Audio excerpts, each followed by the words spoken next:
you admitted that after the 2015 election, you voted for the Animal Welfare Party because you couldn't stand any of the leaders of any of the mainstream ones, and the quote was, "a stain on all your ghastly houses." Yeah. So can I ask how you voted in 2019? Yes, you can. I voted for Boris Johnson and the Conservative Party. Not from any great love of either, but because, as I made clear on Good Morning Britain for the last 3 years, I was incensed by the failure to honour the result of the referendum, in which I voted to remain, and I would vote to remain again. I'm not a great fan of Brexit. However, I'm a much bigger fan of democracy.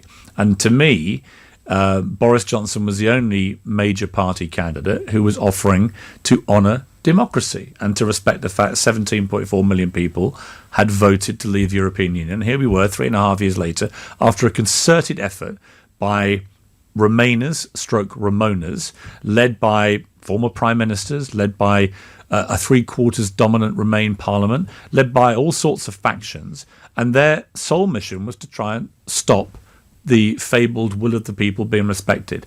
And when I went to my ballot box, I was crystal clear, and I'm often not, actually. I've voted for Conservatives and Labour over the years, and the Animal Welfare Party.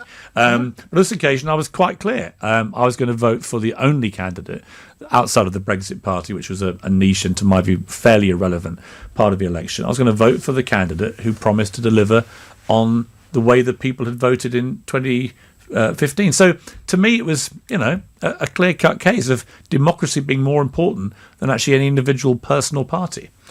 Do you understand why people might find it odd that you looked at sort of general professional kind of centrists, managerial types like David Cameron and Ed Miliband and went, I'm voting for the Animal Welfare Party, but they looked at this election campaign with Jeremy Corbyn and Boris Johnson for all their stated flaws that the other side points out about each other and went, actually, I can make a clear decision on this one. Well, I thought that Corbyn was more principled than Ed Miliband. And he's an Arsenal fan. I didn't agree with most of what Corbyn stood for, but he's more principled, I think, than Ed Miliband. David Cameron, I just couldn't bring myself to vote for him because I didn't feel anything about him.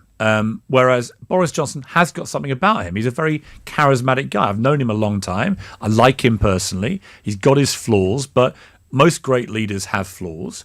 And what Boris quickly worked out in this election was that the simple mantra of get Brexit done was going to win.